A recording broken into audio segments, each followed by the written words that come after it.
Saan po bumalik yung dating presyo no? Dating for na sa gasolina.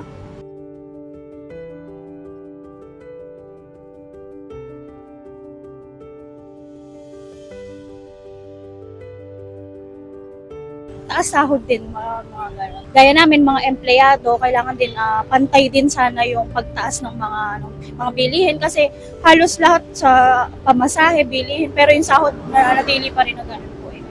Yung ano lang, maayos na buhay, may nakakain araw-araw, maayos sa trabaho ng asawa ko, sa anak ko.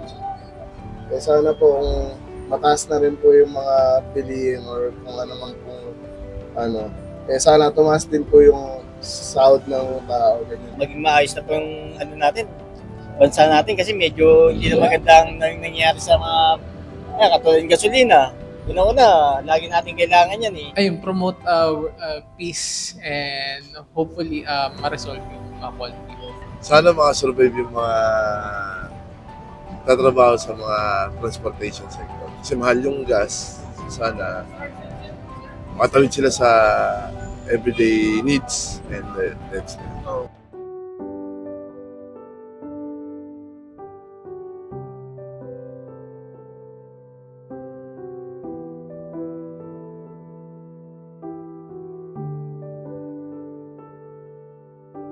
Okay, so let's pray. Let's pray. Let's pray.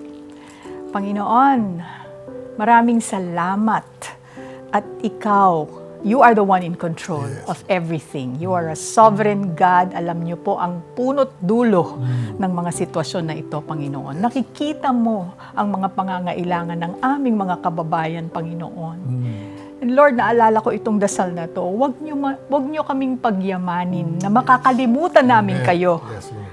Huwag niyo naman po kaming pahirapan na magkakasala kami, Yes. Panginoon. Bigyan niyo po kami ng aming kakanin sa araw-araw. Lord God, bless us Yes. para makita namin ang iyong katapatan, Yes. Panginoon. Ito ang aming dalangin sa ngalan ng inyong anak na si Jesus. Amen.